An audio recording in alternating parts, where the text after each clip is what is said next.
Первое по поводу проповеди имама, района имама о тасауфе.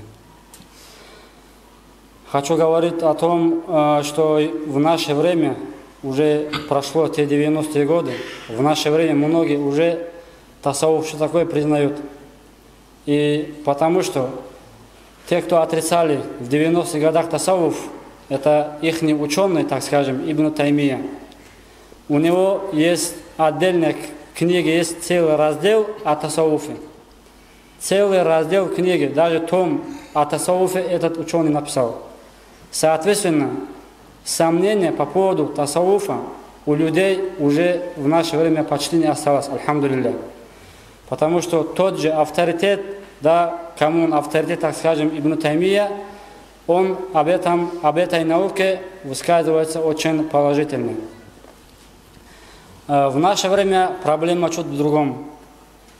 Допустим, да, и нельзя, что ли, мне дома сидеть и делать эти вирды. Читать зикр, читать там таубу, читать салават и так далее. Можно, почему нельзя? Это никто этого ничего не отрицает. Когда имам Аль-Газали говорил, что тасауф является фардуль айном, то есть обязательностью каждого человека, к этим словам имама Аль-Газали, имам Ан-Навави, рахимахуллах, в книге Равдату Талибин дает пояснение. Он говорит, если человек самостоятельно может свои недостатки, свои минусы сердца как бы удалить именно этими, так скажем, азкарами, то пускай это делает. Ему шейх не нужен. Но если этот человек не сможет самостоятельно исправиться этим, то ему шейх обязательно. А если мы сегодня сможем исправиться самостоятельно, проблем уже нету.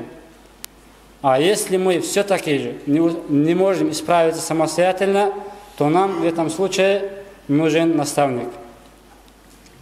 И второй вопрос, где далиль на то, что надо именно куда-то ехать к шейху. А что, нельзя дома сидеть, дома тоже можно. На это далиль, это известно, что сахаби, когда какое-то поклонение, чтобы на себя брать, они давали обет посланнику Аллаха. Давали обет. Подходили, давали. Они же могли сами тоже это поклонение совершать. Но они же подходили к нему, давали обет. Это берется доводом у алю тасауфа тому, что когда мы собираемся какой-то вид поклонения совершать, мы идем к наставнику брать обет. Это в сунне обоснованный поступок. Тут такого ничего нововведенного ничего нету. И соответственно, то, что идти к наставнику, именно дать перед ним обет, договор, обещание, поклоняться Аллаху, совершать какие-то виды, брать на себя какие-то виды поклонения, это известный в сунне поступок. К этому претензий не должно быть. Ну, по поводу тасауфа больше нечего добавить, наверное.